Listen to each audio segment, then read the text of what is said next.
పిల్లల భవిష్యత్తు ఈ విద్యతోనే ముడిపడి ఉంది కాబట్టి చక్కటి విద్యను మా శిశువులకు అందించి చల్లని ఈ దీవెనలతో భవిష్యత్తులో చక్కగా ఉండేటట్లు సకాలంలో విద్య ఉద్యోగాన్ని సకాల శుభఫలితంలో కలిగేటట్లు చూడండి అని నమస్కారం చేసుకోండి.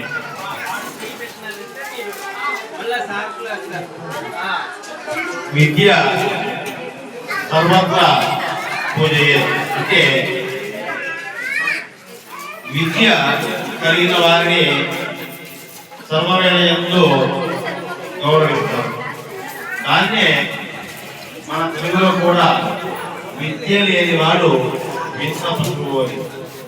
కాబట్టి మన పిల్లలు 10 మందిలో గౌరవాదులు పొందాలని 10 మందికి చేయూత ఇచ్చే విధంగా ఎదగాలి అని ఆ సరస్వతి అమ్మవారిని ప్రార్థిస్తాయి. ఎందుకంటే దొంగలు దోచలేనిది, అగ్నిలో కాలనిది, నీటిలో తలవజాలనిది ఏదైనా ఉంది అంటే అది మనకు ఉన్నటువంటి విద్య మాత్రమే. ఎవరు అపహరించడానికి వీలు లేని ఆ గొప్ప విద్యా ధనాన్ని మన శిశువులకు అనుగ్రహించమని సరస్వతి అమ్మవారిని మరలా కోరుకుంటూ ఉన్నాము. పుష్పం తీసుకొని కలశాన్ని వేసి నమస్కారం చేసుకోండి.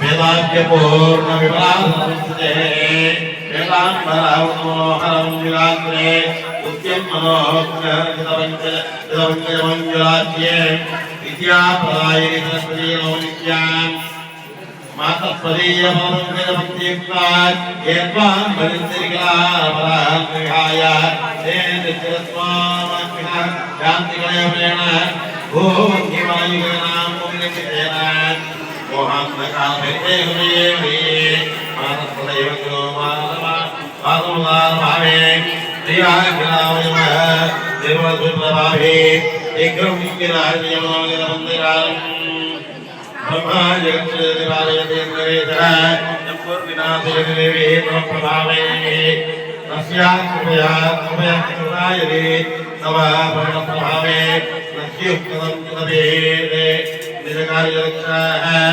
लक्ष्मीर्मेधाधरा भूते गौरी नित्यप्रभास्वते येनाभिप्राहे मनोभे मनोभिरविष्णुप्रस्ताभिमां तस्ते చెప్పండి. సరస్వత్యై నమో నిత్యం భద్రకాళ్యై నమో నమః వేద వేదాంత వేదాంగ విద్యాస్థానేభ్య ఏవ చ సరస్వతి మహాభాగే విద్యే కమలలోచనే విద్యారూపే విశాలాక్షి విద్యాంతేహి నమోస్తుతే ధ్యాయామి ధ్యానమర్పయామి ఆవాహయామి ఆవాహయామి మళ్ళీ పుష్పాన్ని కలశాలు పెట్టుకోండి.